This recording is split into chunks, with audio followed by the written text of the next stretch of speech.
ये महादेव जो है ना, ये शरीर श्मशान ही है। अभी किसी को कह दे तो उसको तो बड़ा बुरा लगेगा, शरीर श्मशान कैसे है? ये महाश्मशान है। इसमें करोड़ों कीड़े प्रति क्षण दफनाए जा रहे हैं, इधर उत्पन्न भी हो रहे हैं, इधर दफनाए भी जा रहे हैं।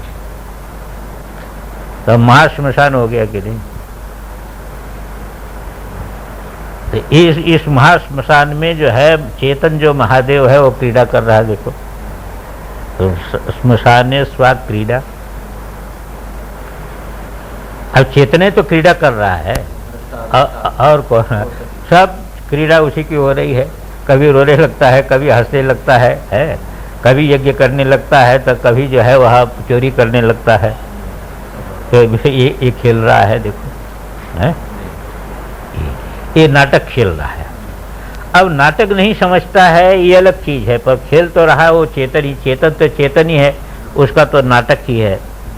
तो ये हो गया गृहीत पशुभाव।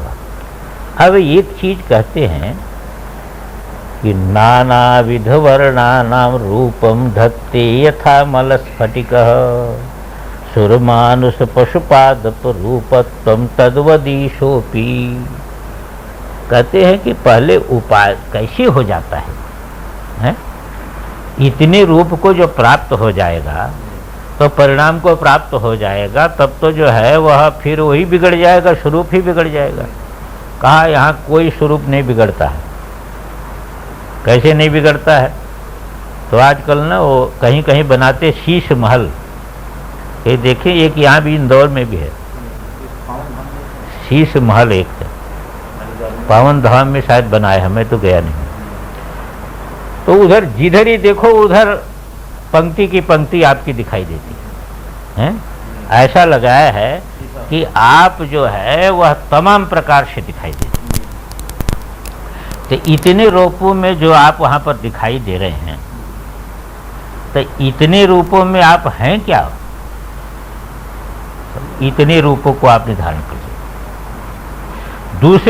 दूसरे देखिए कि ऐसे जैसे विश्वम दर्पण दृश्यमान नगर, यहाँ स्फटिक का उदाहरण देते हैं, वेदांत में भी देते हैं। यहाँ स्फटिक मणि, स्फटिक मणि बिल्कुल शुभ्र होती, पर शुभ्र होने के कारण जो कुछ भी जो है अगल बगल में होगा, इधर हरियाली है तो हरियाली दिखने लगेगी उसमें, इधर लाल लाल फूल खिले हैं तो लाल लाल फूल दिखने लगेगा, तो उसकी शुद्धता नहीं दिखती।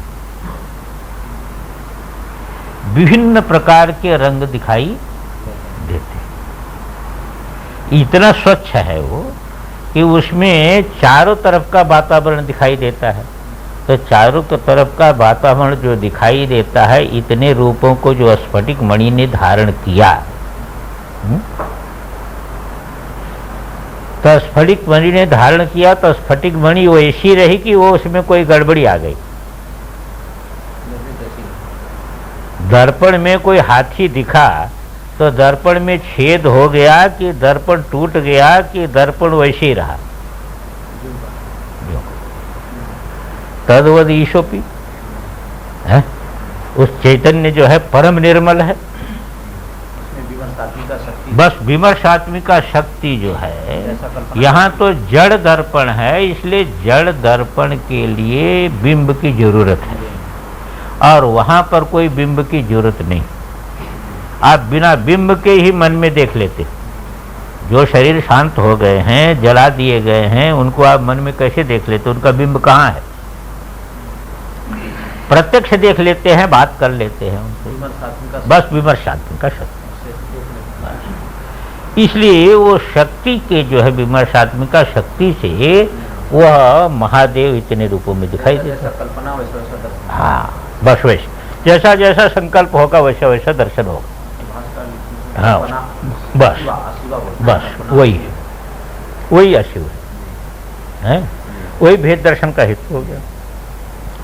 तो नानाविध वर्णानाम, भिन्न भिन्न प्रकार के जो रंग हैं, उसका रूपम धत्ते यथा अमल स्फटिकः, जैसे स्वच्छ स्फटिक जो है, नानाविध वर्णानाम रूपम धत्ते, एवं तद्वत ईशोपि, ये परमात्मा महादेव भी सूर्य, देखो कहीं देवता दिखाई दे रहा है उसमें देवता दिखाई देने लगा, और उसी में क्या हो गया, मनुष्य दिखाई देने लगा, अब पशु दिखाई देने लगा, और पादप वृक्ष दिखाई देने लगा।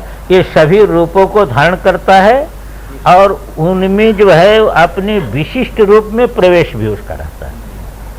ये आगे आएगा, विशिष्ट रूप में चैतन्य की अभिव्यक्ति भी उसमें है, और इन रूपों को भी वही धारण किया है, तो इससे भिन्न नहीं है। अब कहते हैं कि देखिए ऐसा है कि महादेव तो जो है वह फिर तो जब इतने शरीर महादेव धारण कर लेगा तो कभी नरक में जाएगा, कभी स्वर्ग में जाएगा, का वो कहीं जाता नहीं, कल्पना ही हो पर सर्व प्रतीति हो रही। कैसे प्रतीति हो रही? जब जाता नहीं तो प्रतीति कैसे हो रही है? कहते ऐसे प्रतीति हो रही है कि जैसे मान लीजिए कि आप कभी जल के किनारे, स्वच्छ जल है और जल के किनारे आप रहें, तो अब जल के किनारे आप दौड़ें तो उसमें प्रतिबिंबित जो चंद्रमा है दौड़ता हुआ दिखाई दे रहा है कि नहीं? तो चंद्रमा दौड़ रहा है कि नहीं?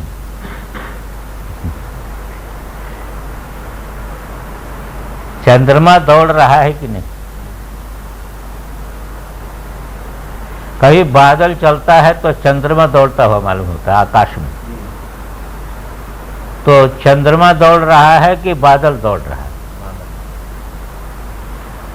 जल हिलता है तो प्रतिबिंब हिलता हुआ मालूम होता है? तो प्रतिबिंब हिलता है कि जल हिलता है? जल हिलता है, वो नहीं हिलता, वो जल हिलता है। स्थिर जल है तो स्थिर मालूम होता है, कभी नीला जल है तो प्रतिबिंब नीला मालूम होता है, और कहीं पीला जल है तो पीला मालूम होता है? कभी लाल जल है तो लाल मालूम होता है। तो ये जो भेद प्रतीति हो रही है, ये जहां पर उपाधि में भेद प्रतीति हो रही है, इससे मूल स्वरूप कहीं भी संबंधित होता नहीं, वो वैसे का वैसी। इतना सृष्टि पालन संहार हो रहा है पर महादेव वैसे का वैसे, आपका स्वरूप वैसे का वैसे, उसमें कहीं भी इतने जो है पर्दे पर धू धू करके अग्नि जल रही है पर पर्दा गर्म नहीं हुआ, दृश्य दिख रहा है।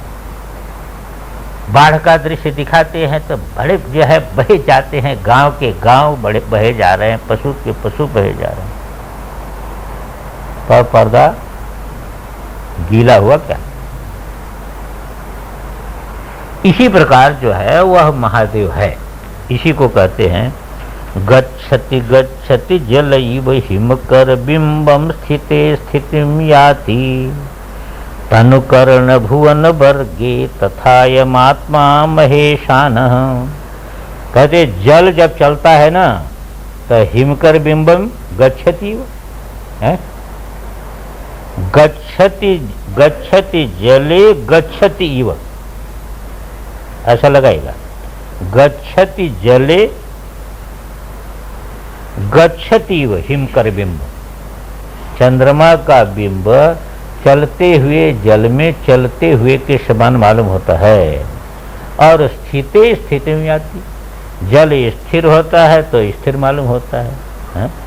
मन आपका चंचल हो जाए तो आप चंचल मालूम होने लगते हैं, और मन आपका स्थिर हो जाए तो आप स्थिर मालूम होने लगते हैं? परंतु आप जो है वह चंचल नहीं है, स्थिर भी नहीं।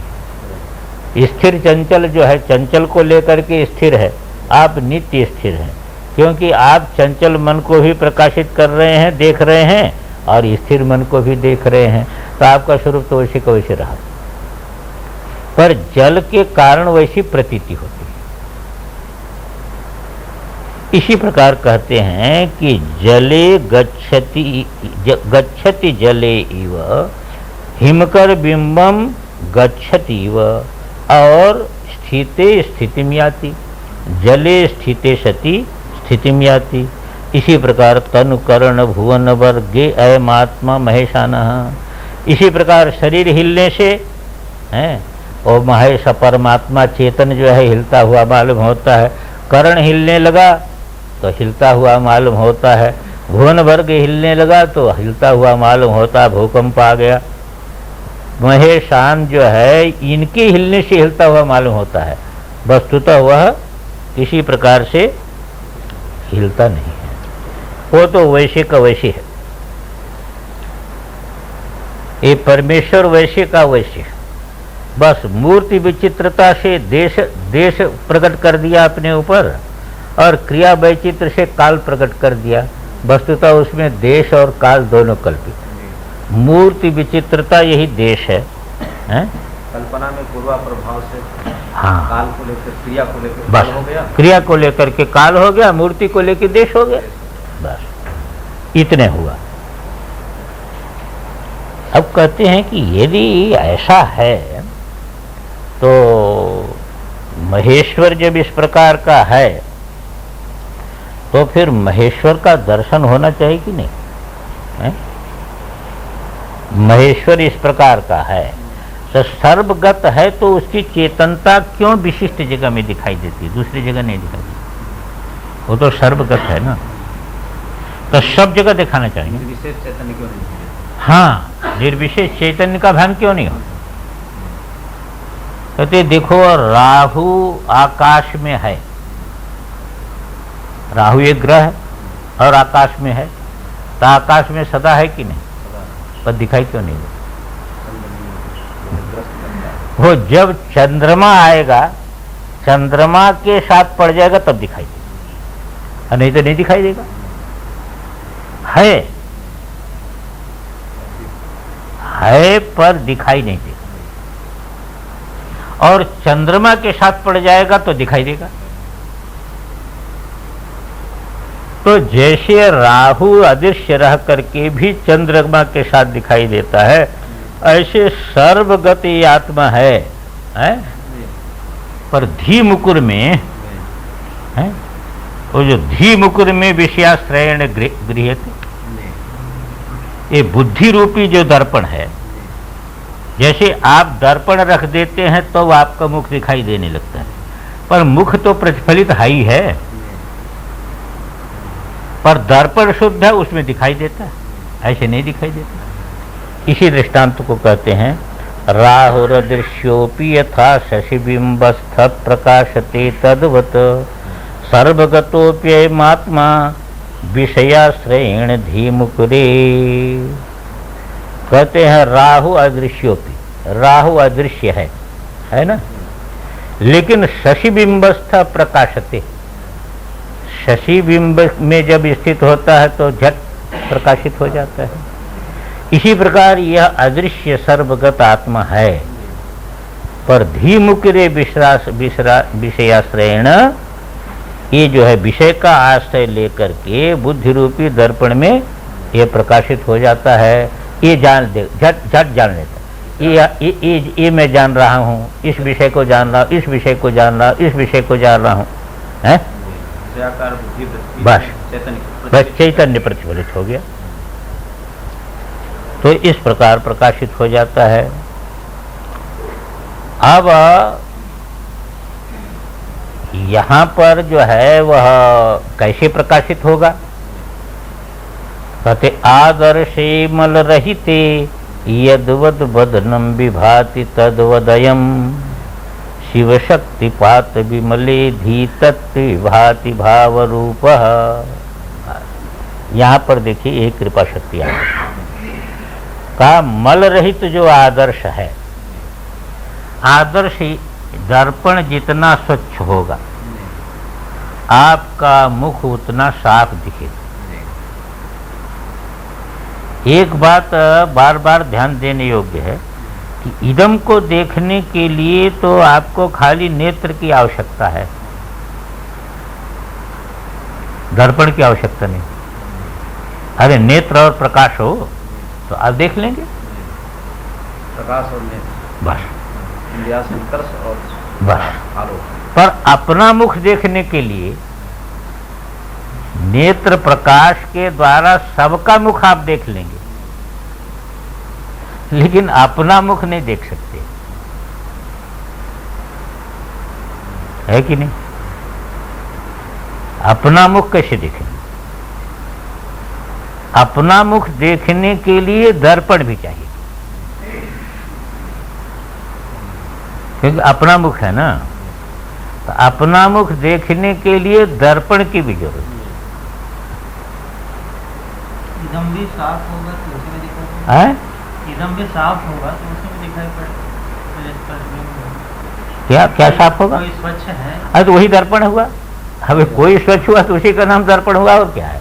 तो इदम से उदय भाई दर्पण इदम इसका मतलब नहीं है। स्वमुख देखने के लिए केवल नेत्र और प्रकाश से काम नहीं चलेगा। कहने का दृष्टांत में इतना है, स्वमुख देखने के लिए केवल नेत्र और प्रकाश से आपको काम नहीं चलेगा। स्वमुख देखने के लिए दर्पण होना, वो दर्पण शुद्ध होना, स्वच्छ होना, तभी दिखेगा। ब्रह्म यदि इदम होता ना, तो खाली बुद्धि का विषय बना करके हम देख सकते थे, समझा कि नहीं? पर यहां पर विषय बना करके नहीं देख सकते ऐसा। यहां पर उसको दर्पण बना करके स्वमुख को देख सकते हैं। तो उसको दर्पण कैसे बनाएंगे? जब बहिर जो है वह विषय संबंध उसका छूटेगा ना, तब ये जो है बुद्धि दर्पण रूपा हो। सब जगह यही प्रक्रिया है। जो समाधि की प्रक्रिया है वो क्या प्रक्रिया है? सर्व संबंध रहित बुद्धि रहती है उस समय आपकी, हैं? सर्व संबंध रहित केवल बुद्धि रहती है, और उसी बुद्धि दर्पण में आपको स्व का भान होता है। यही चरम वृत्ति है। यही चरम वृत्ति ये नाश करती है। अब खाली इतने मात्र होता है कि जैसे जो है वह इतना मात्र होता है कि दूसरे के लिए आभास की अपेक्षा है, यहाँ पर आभास की अपेक्षा नहीं है। तो यहाँ पर इनका कहना है कि देखिए, आदर्शे मल रहित,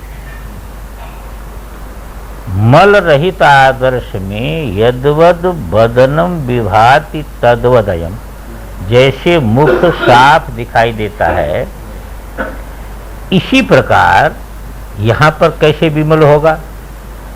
धी तत्व विमल होना चाहिए। कहते धी तत्व विमल कैसे होगा? धी माने बुद्धि। तो बुद्धि का जब तक विषय के साथ संयोग है तब तक विमलता उसमें नहीं आती। बुद्धि का विषय के साथ संयोग रहता है ना, गोस्वामी जी ही कहते हैं ना, काई विषय मुकुर मन लागी। ये विषय रूपी जो काई है वो दर्पण रूपी जो है दर्पण पर जम गई। एक वो भी आ गया सुनने के लिए कथा, बंदर।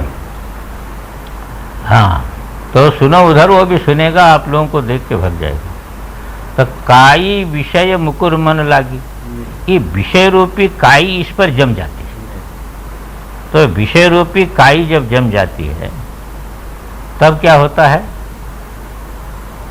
काई जम जाए दर्पण पर तो उसमें मुख नहीं दिखता।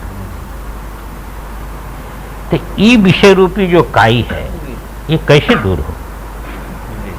तो विभिन्न प्रकार का उपाय, जितने उपाय हो रहे हैं ये सारे उपाय काहे के लिए है? जितने साधन हैं वो बुद्धि से विषय रूपी काई को हटाने के लिए शायद सारे साधन।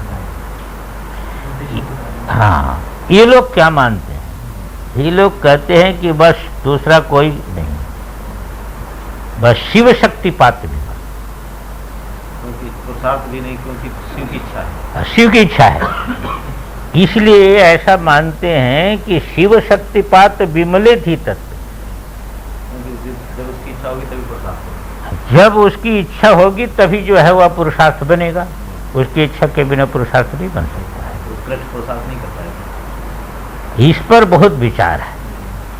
तो जब हम विचार दूसरे शास्त्रों की दृष्टि से करते हैं तब तो, क्योंकि ये सब जगह ये बात आती है, जैसे इसी में आया जब कहा कि यमेश वृणुते तेन लभ्या है, है ना, नायम आत्मा प्रवचने न लभ्य न मेधया न बहुना श्रुति यमीश वृणुते तेन लभ्य।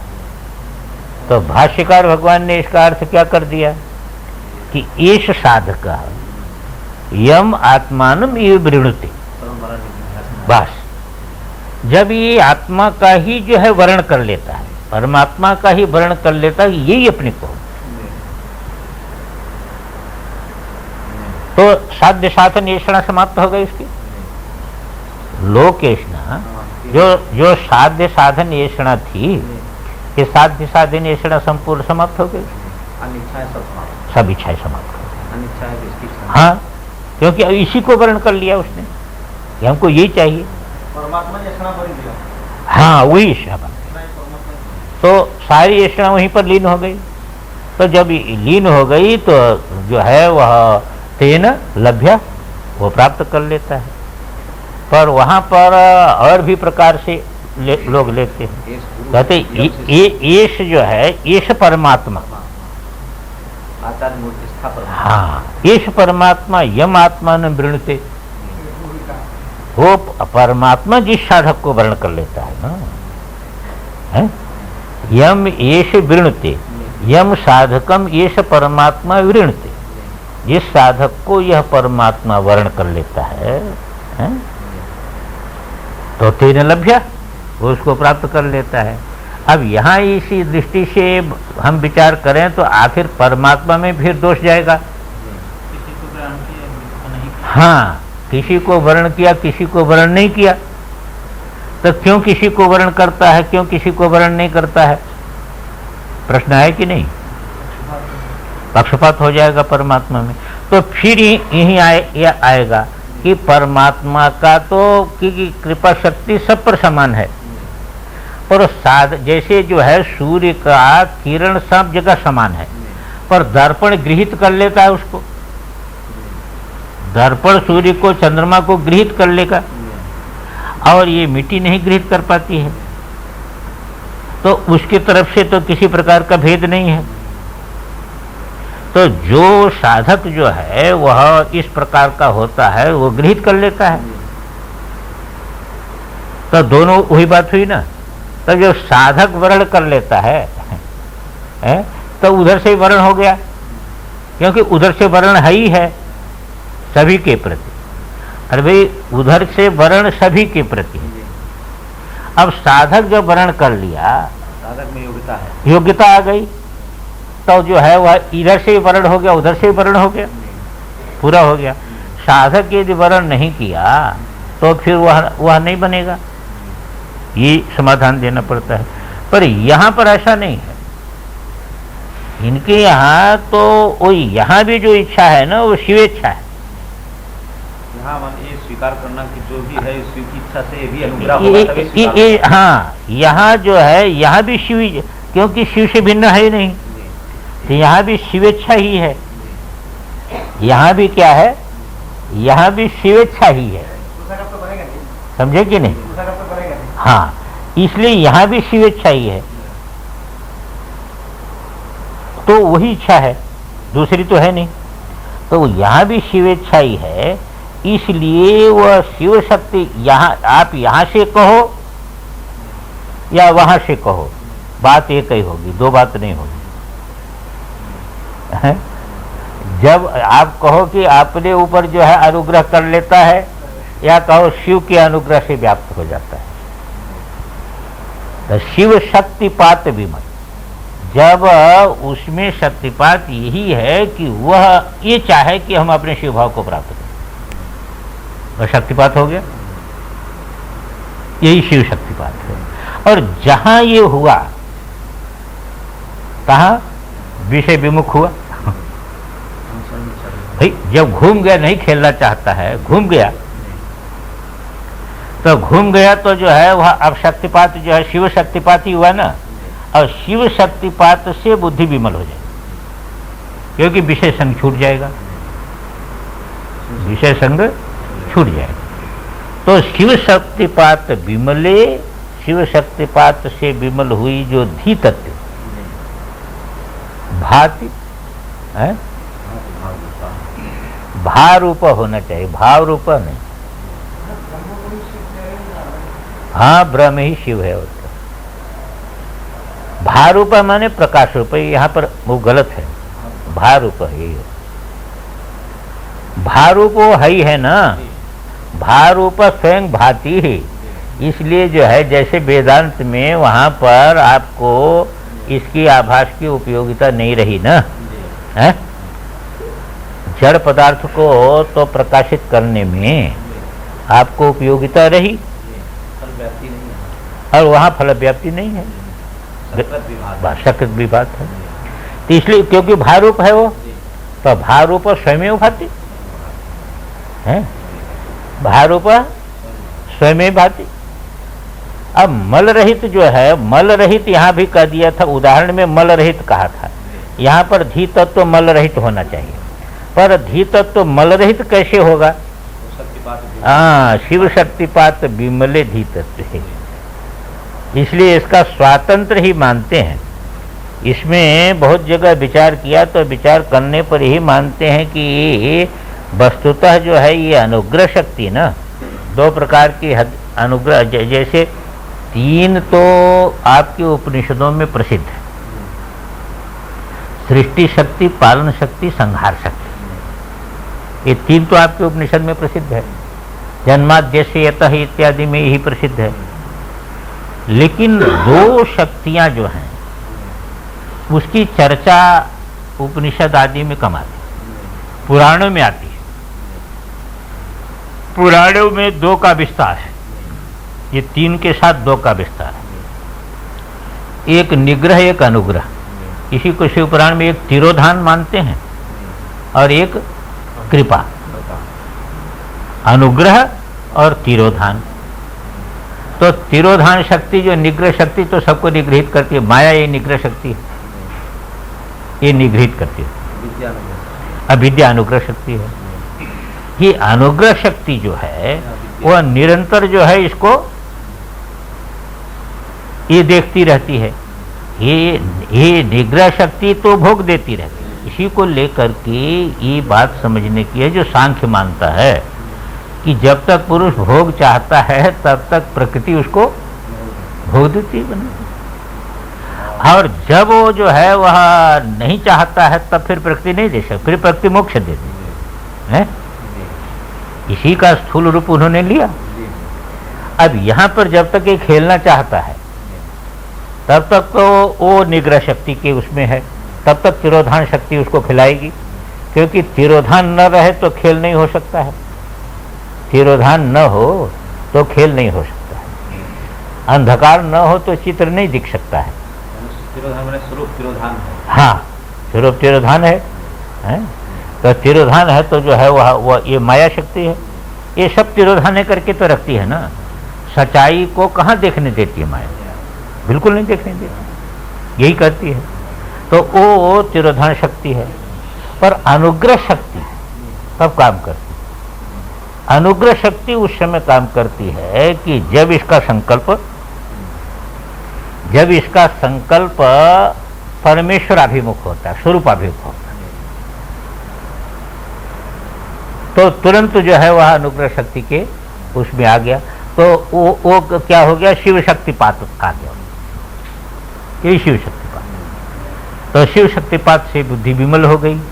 अब जो है वह ये बाहर नहीं रही विषय संग में, तो उसमें जो है वह फिर दिखाई शिव शक्तिपात विमले धी तत्व भाति भारूप। तो भारूप जो है वह परमेश्वर दिखाई देता है उसमें। यहाँ तो धी तत्व जो है विमल होने के लिए शक्तिपात की अपेक्षा, धी तत्व को विमल होने के लिए शक्तिपात की अपेक्षा है। बिना शक्तिपात के धी तत्व विमल नहीं हो सकता है। शक्तिपात जो है तो मलिन बुद्धि में जो है शक्तिपात हो सकता है। मलिन बुद्धि में शक्तिपात कैसे होगा? वो मलिन बुद्धि में शक्तिपात का मतलब ये है कि मलिनता क्या है बुद्धि की। चलिए समझिए, बुद्धि कभी भी मलिन नहीं होती है। आप अनुभव में देखिए कि आपका मन कभी अशुद्ध नहीं है? अशुद्धि की प्रतीति कैसे होती है? हाँ, विषय मलिन है, मलिन विषय को मन पकड़ेगा, वह मलिन हो जाएगा, माने मलिन वो कहा जाएगा। ये जो प्रक्रिया चल रही है इसको आप अनुभव में देखिए। मलिन विषय आपके मन में आएगा तो आपका मन मलिन हो गया, आपका मन मलिन हो गया तो आपको अपना स्वरूप मलिन मालूम हो रहा है, यही हो रहा है ना। और विषय शुद्ध होगा यदि कोई आप संत का दर्शन जो है, संत मन में आ जाए, भगवान मन में आ जाए, हैं, दिव्य भाव मन में आ जाए, तो उस समय मन कहाँ अशुद्ध मालूम होता है, उस समय मन में अशुद्धि नहीं मालूम। तो इसीलिए पहले कहा था कि जो ये जो है वह विपरीत विषय का संग है। पहले साधक के अनुकूल विषय का आएगा, फिर उसके बाद विषय छूट जाएगा, फिर एकाग्रता में आएगा। तो यही तो शुद्धि का हेतु है। पर होगा कभी, देखिए पहले अनुभव नहीं होगा, पर पहले आपका लक्ष्य बुद्धि का मुख किधर घूम जाएगा, स्वरूपाभिमुख हो जाएगा, आपके बुद्धि परमात्मा भी मुख हो जाएगा।